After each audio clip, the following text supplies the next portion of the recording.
गप्पी आणि गप्पाच्या सिरीज 2 मध्ये तुमच्या सगळ्यांचं स्वागत आहे. तर आजचा आपला टॉपिक असणार आहे ॲक्वेरियम फिशला होणारे डिसीज आणि त्याचे ट्रीटमेंट्स, याचे सिम्पटम्स कसे असणार आहे, काय हे सगळं आपण या सिरीजमध्ये डिस्कस करू. तर चला सुरू करूया. तर आदिती मॅम, आजचा आमचा हॉट प्रश्न असा आहे की बऱ्याच लोकांनी असं विचारलेलं की ज्यावेळेस ते ॲक्वेरियममधून फिश घेऊन घरी येतात, फिश टँकमध्ये टाकल्यानंतर त्याच दिवशी म्हणा किंवा 2-3 दिवसानंतर त्यांचे फिश डेड होऊन जातात, मरून जातात. बरोबर. तर त्याचे कारण त्यांना कळत नाही नक्की काय झालं असेल. जसं की आता आपण कुत्रे मांजरे पाळतो, राईट, त्याचं आपल्याला कळतं की याला काहीतरी झालंय, तब्येत बरी नाहीये.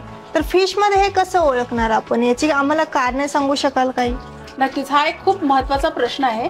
कारण जसं तू म्हणालीस की आपण आपल्या घरी डॉग्स किंवा कॅट्स जेव्हा पाळतो आणि त्यांची तब्येत खराब असेल तर आपल्याला लगेच लक्षात येतं की ते खात नाहीत किंवा पोट खराब असेल किंवा काय. तर फिशमध्ये असं काही लक्षात येत नाही.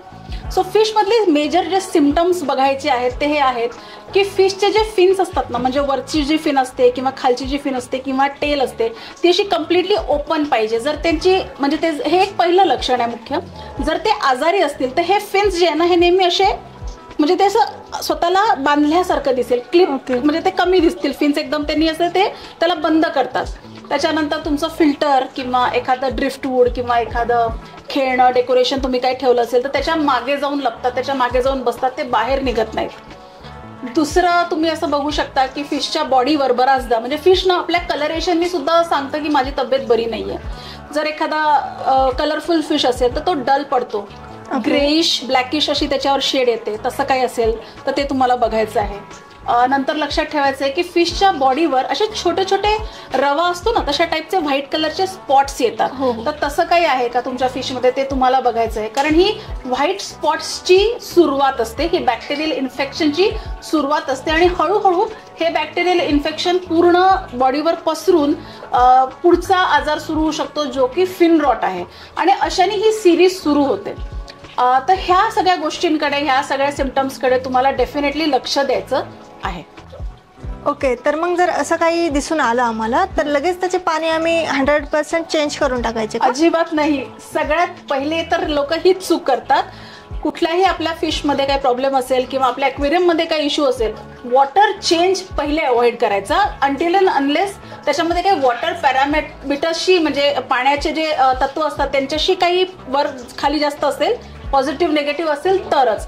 अदरवाईज हे जे लक्षणं मी आत्ता सांगितले ह्यांचा सगळ्यात पहिला जर शत्रू म्हणशील तर वॉटर चेंज आहे. ओके. की आजारी माणूस आहे, त्याला ताप आहे, त्याला तुम्ही थंड पाण्याखाली उभं करता, इतकी ती वाईट परिस्थिती होते. सो जर व्हाईट स्पॉट, फिन रॉट असे काही डिसीजेस असतील, हे सिम्पटम्स तुमच्या लक्षात आले तर त्याचे ट्रीटमेंट्स, त्याचे अँटीबायोटिक्स हे वेगवेगळे असतात. ओके. तर मग ह्याची ट्रीटमेंट तुम्ही काय सजेस्ट कराल की कशी घेतली पाहिजे? प्रत्येक डिसीजची ट्रीटमेंट ही वेगवेगळी असते. आता जसं प्रामुख्याने होणारा आजार म्हणजे व्हाईट स्पॉट्स आहे, तर व्हाईट स्पॉटसाठी तुम्हाला एक थर्मोस्टॅट लावायचं आहे. थर्मोस्टॅट म्हणजे हीटर. आता बरेच आपले सबस्क्रायबर्स व्ह्युअर्स विचारतील की पण आमच्याकडे तर गरमी असते, मग आम्ही थर्मोस्टॅट का लावायचं? तर पाण्याचं टेम्परेचर आणि रूम टेम्परेचर हे बऱ्याचदा ह्याच्यामध्ये 10 डिग्रीचा वगैरे डिफरन्स असतो, 5-6 डिग्रीचा तर असतोच. आणि थंड पाण्यामध्ये म्हणजे फिशना होणारे आजार ह्यांचे जे सिस्ट आपण ज्याला म्हणतो की बॅक्टेरियल इन्फेक्शनची सुरुवात ती जास्त करून थंड पाण्यांमध्ये होते. म्हणून आपण जेव्हा थर्मोस्टॅट लावतो तर मुळापासून हा आजार आपण दूर करू शकतो. अदरवाईज त्याचे जे बॅक्टेरिया आहे ते पाण्यामध्ये तसेच असतात. पाणी चेंज केल्यावर सुद्धा जर तुमच्याकडे फिल्टर असेल, तुमच्याकडे ग्रेव्हल्स असतील तर त्याच्यामध्ये ते सिस्ट म्हणजे आपण त्याला म्हणू की मायक्रोस्कोपिक अंड्यांसारखं काहीतरी, नॉट एक्झॅक्टली पण आपण कन्सिडर करू, तर ते तुमच्या ग्रेव्हल्समध्ये किंवा फिल्टरमध्ये जाऊन सेटल होतं आणि वॉटर चेंज केल्यावर सुद्धा नवीन पाण्यात पुन्हा ते फिरतंच. त्याच्यामुळे त्याची ट्रीटमेंट अशी कम्प्लिटली होत नाही. सो ट्रीटमेंट करायचं म्हणजे त्याला थर्मोस्टॅट लावणं आलं, त्याच्यानंतर रॉक सॉल्ट आलं, त्याच्यानंतर काही अँटीबायोटिक्स असतात. तर हे आम्ही जनरली सांगतो की फिश आत्ता काय स्टेजला आहे, किती जास्त झालं आहे, त्याच्या अकॉर्डिंगली त्याची काय ट्रीटमेंट आहे ती आम्ही सजेस्ट करतो. ओके. तर असे काही जेनेरिक इन्स्ट्रक्शन आम्हाला द्याल का की जेणेकरून आम्ही काळजी घेईल की आमची फिश आजारी पडूच नाही? ओके, हो, असे काही पर्टिक्युलर इन्स्ट्रक्शन्स तर आहे डेफिनेटली. म्हणजे जसं आपण एक नवीन सेटअप जर सुरू केला त्याच्यासाठी एक चांगलं अँटी क्लोरीन असणं गरजेचं आहे. कारण पाण्यामध्ये क्लोरीन हे असतंच आणि क्लोरीन हे फिशसाठी बऱ्याचदा घातक असतं आणि क्लोरीनचे लेवल्स पण असतात. पण एक अँटी क्लोरीन चांगल्या कंपनीचा, आता बऱ्याच आपण मार्केटमध्ये बघतो की 20-30 रुपयाचं अँटी क्लोरीनची अवेलेबिलिटी असते, पण ते ऍक्च्युली कॉन्सन्ट्रेटेड नसतात आणि ते काहीच काम करत नाही. ते आपण आपल्या समाधानासाठी पैसे वाचवणे हा एक आपला मुद्दा जो असतो किंवा बजेट आपला एक मुद्दा असतो, त्याच्यासाठी आपण लोकली ब्रँड, एखादा लोकल ब्रँड असेल तो आपण पिकअप करतो. तर त्याच्यासाठी मी हेच सांगेन की थोडंसं या गोष्टींवर लक्ष द्या. थोडं इन्व्हेस्टमेंट, वन टाइम इन्व्हेस्टमेंट होईल, पण फिशला तुमच्या इन अ लॉंगर रन ते खूप चांगलं राहील. सो एक हा मुद्दा आहे की एक चांगला अँटी क्लोरीन पाहिजे.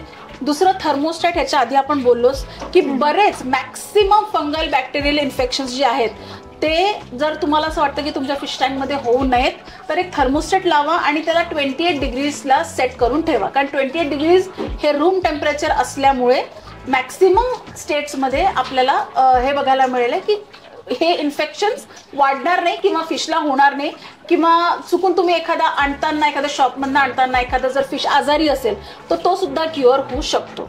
तिसरा पॉईंट माझा हाच होता की फिश जेव्हा तुम्ही परचेस करता तेव्हा एका चांगल्या रेप्युटेड एक्वेरियम शॉपमधनं परचेस करा किंवा जिथनं पण परचेस करता तिकडनं बघा की तो आजारी तर नाहीये. फिश परचेस करताना बऱ्याचदा मी बघितलंय की लोकांच्या मनात असं चालतं की ठीक आहे ना, 20 रुपये मेला तरी चालतंय, अशी भावना ठेवून एक्वेरियमसाठी फिश परचेस करू अजिबात नका. नंतर हा एक पण मी मुद्दा बघितलाय की लोक कलरफुल स्टोन्स ठेवतात, असे पिंक, येल्लो है ना, असे स्टोन्स ठेवू नका. कारण हे जे स्टोन्स आहे ना, हे व्हाईट कलरला हे कलर लीच केलेले असतात, म्हणजे कलर हा दिलेला असतो. सो हळूहळू हळूहळू फिश टँकमध्ये हा कलर तो स्टोन्सचा निघायला लागतो आणि ते सुद्धा फिशसाठी चांगलं नाही आहे, ॲसिडिक आहे. तर ह्या काही 2-4 गोष्टी आहेत ज्या रेग्युलर बेसिसवर तुम्ही लक्ष ठेवायला पाहिजे. फिश फूड हा खूप महत्त्वाचा एक भाग आहे. फिश फूड टाकताना आपल्याकडे किती फिश आहे, त्याला साधारण किती फूड लागेल, कुठलं फूड टाकायला पाहिजे ह्याची तुम्हाला व्यवस्थित माहिती असायला हवी. त्याच्यानंतरच तुम्ही फिश फूड टाकणं सुरू करा. तर हे काही बेसिक पॉईंट्स होते. जर आपण ह्याच्यात काही कव्हर करायचं राहिलं असेल तर नक्कीच आपले सबस्क्रायबर्स कॉमेंट सेक्शनमध्ये विचारू शकतात आणि आम्ही त्यांना उत्तरं देऊ. हो, नक्कीच. तर मग ह्युमन एररमुळे आणखी काही इश्यूज येऊ शकतात का? हो, ह्युमन एररमुळे बरेच इश्यूज होऊ शकतात. जसं लेट्स से तुम्ही फिश टँकचं तुम्हाला काही काम करायचं आहे, त्याच्या आधी तुम्ही काही वॅसलीन किंवा असं काही लावलं असेल, मॉइश्चरायझर एखादं लावलं असेल तर इश्यू होऊ शकतो. तेल लावलं असेल हाताला तर इश्यू होऊ शकतो. तुम्ही काही गार्डनिंगचं काम केलं असेल, त्याचा काही फर्टिलायझर पावडर काही हाताला लागली असेल तो इश्यू होऊ शकतो. त्याच्यानंतर सॅनिटायझर हा एक इश्यू असू शकतो. तर हे करत म्हणजे तुम्ही फिश टँकमध्ये हात टाकायच्या आधी व्यवस्थित स्वच्छ साबणाने हात धुवा आणि मेक शुअर की साबण हाताला लागलेलं सगळं निघेल.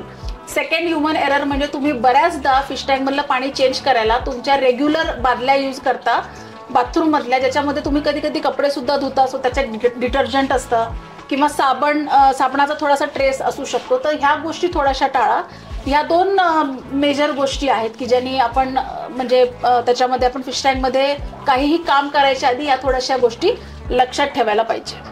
आता आपण जे काही फिश डिसीज डिस्कस केले तर हे सोडून पर्टिक्युलर काही असे फिश आहेत का की फक्त त्या फिशना तोच डिसीज होतो? म्हणजे फिश स्पेसिफिक डिसीजेस असं आपण विचारतो. हो, फिश स्पेसिफिक डिसीजेसमध्ये म्हणजे 2-3 मी सांगेन तुम्हाला. स्लीपिंग डिसीज हा एक डिसऑर्डर असतो जो की युजली अशा फिशना होतो जे ब्रीडर्स पॉन्डमध्ये त्याला रेअर करतात, मोठ्या पॉन्डमध्ये, आणि मग ते ॲक्वेरियमसाठी पाठवतात. सो त्याला व्यवस्थित ते सेटल न करता पाठवतात. तर कोई कार्प्स यांना स्लीपिंग डिसीज हा खूप जास्त होतो. दुसरा प्रकार आहे HITH म्हणजे hole in the head disease. हा डिसीज स्पेसिफिकली डिस्कस या फिशला खूप जास्त होतो. तिसरा प्रकार आहे ड्रॉप्सी. हा तुम्ही बघाल तर मॅक्सिमम गोल्डफिशमध्ये तुम्हाला बघायला मिळेल. तो हे काही असे आजार आहेत जे फिश स्पेसिफिक आजार आहेत आणि हे जरा सिरियस आजार आहेत. सो ह्यांना रेग्युलर ट्रीटमेंट म्हणजे जसं रॉक सॉल्ट म्हणा किंवा थर्मोस्टॅट किंवा अँटीबायोटिक्स नाही चालत. ह्यांच्यासाठी स्पेशल अँटीबायोटिक्स आणि स्पेशल ट्रीटमेंट असते. जसं आता जर इंस्टाग्रामवर तुम्ही आम्हाला फॉलो करत असाल तर रिसेंटली एक अरवाना जो आहे त्याच्या डोळ्यावर व्हाईट पूर्ण क्लाउडी आय टाईप त्याला झालं होतं आणि पुअर वॉटर कंडिशन्स आणि अशामुळे होतं. जमलं तर मी या डिस्क्रिप्शनमध्ये, या आपल्या डिस्कशनच्या डिस्क्रिप्शनमध्येच त्याची लिंक देईन. सो तो पण एक खूप असा आजार आहे की ज्याच्यावर खूप ज्यांना एक्सपिरियन्स आहे ते लोक वर्कआउट करू शकतात. सो त्याच्यावर आम्ही वर्कआउट केलं आणि आज तो खूप बेटर पोझिशनमध्ये आहे. लवकरच त्याचा अपडेट पण आम्ही तुम्हाला देऊ. सो असे सिरियस डिसीजेस असतात आणि त्याच्यासाठी डेफिनेटली वेगळ्या ट्रीटमेंट्स आणि वेगवेगळ्या टाईपचं हँडलिंग त्यांना आपल्याला करावं लागतं. तर मंडळी, आजच्या या सिरीजमध्ये माशांचे जे काही आजार असतात त्याबद्दल बऱ्याचशा प्रश्नांची उत्तरे आम्ही कव्हर केलेली आहेत. पण तरीही जर काही राहिलं असेल तर नक्कीच आम्हाला कमेंट सेक्शनमध्ये सांगा. आणि हो, पुढची जी गप्पी आणि गप्पा सिरीज असणार आहे त्यासाठी जर काही टॉपिक तुमच्या मनात असेल तर तो सुद्धा नक्की आम्हाला कमेंट सेक्शनमध्ये कळवा. आणि रोहिणी, लाईक, शेअर आणि सबस्क्राईब विसरू नका. तर असे तुमच्या मनात प्रश्न असतील तर ते नक्की कॉमेंट सेक्शनमध्ये टाका. आणि आमची ही सिरीज अशा सगळ्या लोकांपर्यंत शेअर करा जे की जुने हॉबिस्ट असतील किंवा नवीन हॉबिस्ट असतील आणि त्यांच्या मनात सुद्धा हे प्रश्न असतील. आणि स्टे ट्यून, लवकरच परत येऊ आणखीन एक अशीच सिरीज घेऊन. तोपर्यंत हॅपी फिश कीपिंग.